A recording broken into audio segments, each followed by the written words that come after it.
আসসালামু আলাইকুম সুপ্রিয় শিক্ষার্থীবৃন্দ, আজকের ক্লাসে আমরা অ্যালকাইন সম্পর্কে শিখব। তো অ্যালকাইনের প্রস্তুতি, বিক্রিয়া এগুলাই শিখব। তো চলো এখন আমরা শুরু করি। দেখো, অ্যালকাইনের সাধারণ সংকেত ছিল CnH2n-2 এবং এখানে কার্বন কার্বন ত্রিবন্ধন বিদ্যমান। অর্থাৎ অ্যালকাইন কাকে বলে? যে সকল হাইড্রোকার্বনের কার্বন শিকলে অত্যন্ত একটি কার্বন কার্বন ত্রিবন্ধন বিদ্যমান থাকে তাদেরকে অ্যালকাইন বলে। তো দেখো, অ্যালকাইন প্রথম সদস্য হলো CH 3 বন্ড CH।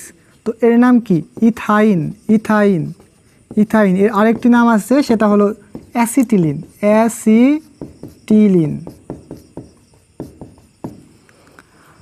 তো এরপরে সদস্য নাম হলো প্রোপাইন। এর নাম কি? প্রোপাইন। তো এগুলো আমরা আগে শিখেছি। দেখো, এখন আমরা অ্যালকাইনের প্রস্তুতি সম্পর্কে জানবো। অ্যালকাইনের প্রস্তুতি, তো দেখো তোমাদের বইয়ে অ্যালকাইনের একটা প্রস্তুতি দেওয়া আছে, এটা জানলেই হবে। তো সেটা হলো আমরা ক্যালসিয়াম কার্বাইডের মধ্যে পানি দিলে দেখো কি উৎপন্ন হবে। দেখো, তো এটা আমরা কীভাবে মনে রাখবো? দেখো, এখানে ক্যালসিয়াম প্লাস আর কার্বনটা মাইনাস হবে, আর এখানে পানি কি বাংলা পরে হবে H প্লাস ও H মাইনাস। তো এই যোগের প্লাসটা এই যোগে মাইনাসে যাবে, তো কি হবে? Calcium hydroxide. আর এখান থেকে কার্বন, এখানে হাইড্রোজেন, এই দুটো মিলা ইথাইন। এভাবে মনে রাখা যায় আর কি। ওটা সমতাকরণ করতে হবে। সমতাকরণ করতে দেখো, এখানে ক্যালসিয়াম একটা, ওকে। কার্বন কয়টা? কার্বন দুইটা। হাইড্রোজেন কয়টা? একটা, দুইটা। কিন্তু এবার কয়টা? দেখো, একটা, দুইটা, তিনটা, চারটা। তাহলে এখানে 2 দেওয়া লাগবে। তো অক্সিজেন 2টা। তো হয়ে গেছে সমতাকরণ। তো এটা প্লাস দিয়ে দেব। তো দেখো, অ্যালকাইনের প্রস্তুতটা এই যে ক্যালসিয়াম কার্বাইড, এর নাম কি? Calcium carbide. তো এই ক্যালসিয়াম কার্বাইডের মধ্যে যদি আমরা পানি দিই তাহলে কি উৎপন্ন হয়? ইথাইন এবং কি ক্যালসিয়াম হাইড্রক্সাইড উৎপন্ন হয়। তো অ্যালকাইনের এই একটা প্রস্তুতি সম্পর্কে জানলে তোমাদের হবে। তো এখন আমরা অ্যালকাইনের বিক্রিয়াগুলো পড়ব। তো বিক্রিয়া ইতিমধ্যে আমরা কয়েকটা শিখে ফেলেছি অ্যালকাইনের।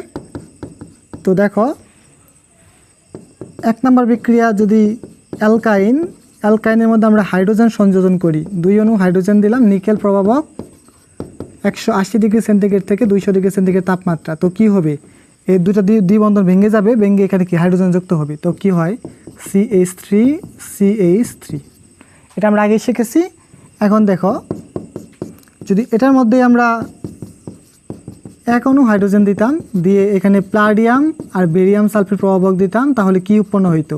তো এখানে একটা বন্ধন ভেঙে যেত, আর একটা বন্ধন কি ভাঙা রোধ করতো। আমরা আগে শিখেছি, সেটা কি হতো? CH2 দ্বিবন্ধ CH2। তো আশা করি তোমরা এটা 3 কার্বন দিয়েও পারবে, 4 কার্বন দিয়েও পারবে। এখন আমরা মোস্ট ইম্পর্ট্যান্ট অ্যালকাইনের অসম্পৃক্ততার পরীক্ষা। অ্যালকাইনও একটা অসম্পৃক্ত যৌগ, এটা পরীক্ষা প্রমাণ করা যায়। অ্যালকাইনের অসম্পৃক্ততার পরীক্ষা। তো দেখো, আমরা এটা কি করব? আমরা যেমন অ্যালকিনের মধ্যে ব্রোমিন সংযোজন করছিলাম, ঠিক এখন আমরা অ্যালকাইনের মধ্যে ব্রোমিন সংযোজন করব। তো অ্যালকাইনের মধ্যে ব্রোমিন সংযোজন করি। দেখো, এখানে কি 2টা পাই বন্ধনটা ভেঙে যাবে। তো এখন কার্বন হাত কয়টা? একটা হাত, 2টা হাত লাগে। এখানে একটা হাত, এখানে একটা হাত, এখানে একটা হাত। তাহলে এখানে কয়টা ব্রোমিন? এখানে একটা ব্রোমিন যাবে, এখানে একটা ব্রোমিন যাবে, আর এখানে একটা ব্রোমিন যাবে। তাহলে দেখো, এখানে কয় অণু ব্রোমিন লাগে? 4 অণু। 4টা ব্রোমিন গেছে, 4 অণু ব্রোমিন লাগে। তো এখানে আমরা একটা লিখে দিই CH।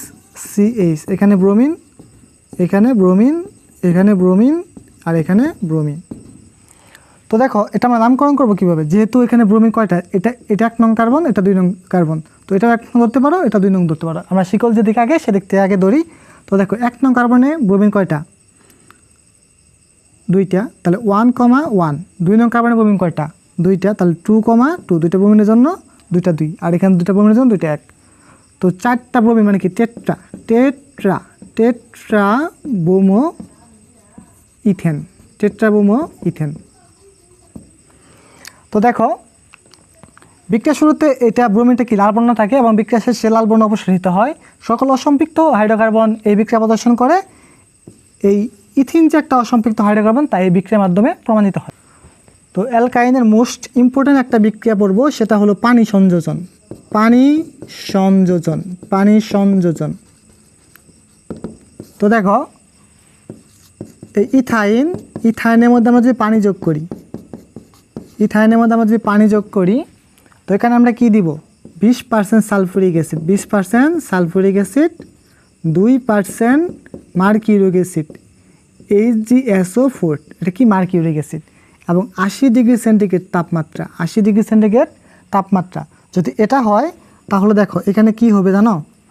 এখানে কার্বন কার্বন দ্বিবন্ধন, দুইটা বন্ধন কি দুর্বল বন্ধন, এর মধ্যে একটা ভাঙবে আর একটা ভাঙবে না, একটা ভাঙবে একটা ভাঙবে না। তো পানি কি হয়? OH আর এটা কি H, তো এখানে OH যাবে আর এখানে H যাবে।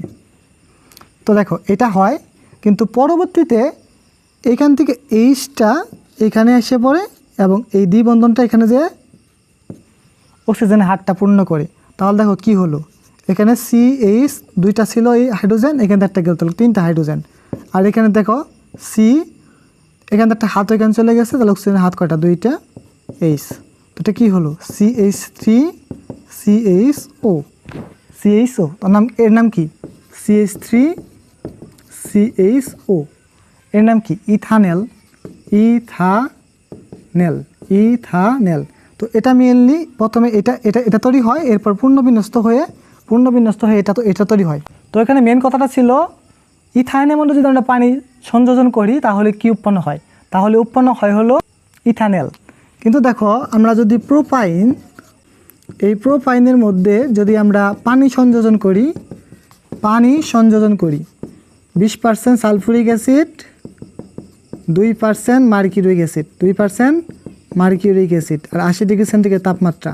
তো এটা কি হওয়ার কথা ছিল?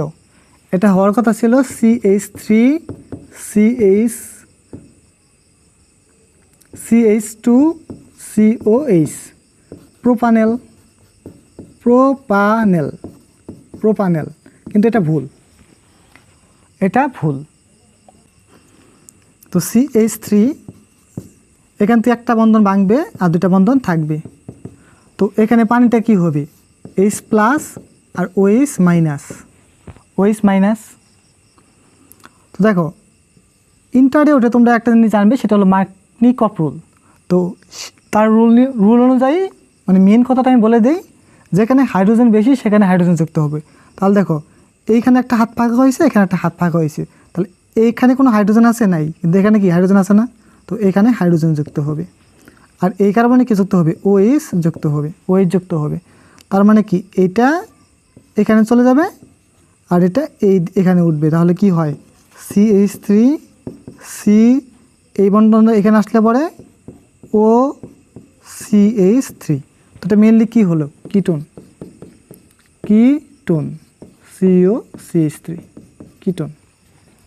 তো কিটোন সম্পর্কে তোমাদের সিস্টেমের আলোচনা নাই, তবে শুধুমাত্র মনে রাখবে যদি আমরা অ্যালকাইনের মধ্যে পানি সংযোজন করি, শুধুমাত্র ইথাইনের মধ্যে পানি সংযোজন করলে ইথানল উৎপন্ন হয়, আর বাকি সবগুলা কিটোন তৈরি হয়। তো বিক্রিয়া করার ক্ষেত্রে এটা না লেখাই ভালো, যেহেতু তোমাদের এসএসসি লেভেল এটা নাই, তো এটা রিমুভ করে তোমরা অন্য প্রসেসে বিক্রিয়া করে ফেলা যাবে। তোমাদের এসএসসি লেভেলে যেহেতু এই মার্কনিকফ রুলটা নাই, তাই তোমাদের বইয়ে শুধুমাত্র একটা বিক্রিয়া দেওয়া আছে, তোমরা একটাই শিখবে, বাকিগুলো শেখার দরকার নাই। সম্পূর্ণ ভিডিও দেখার জন্য অসংখ্য ধন্যবাদ। আসসালামু আলাইকুম।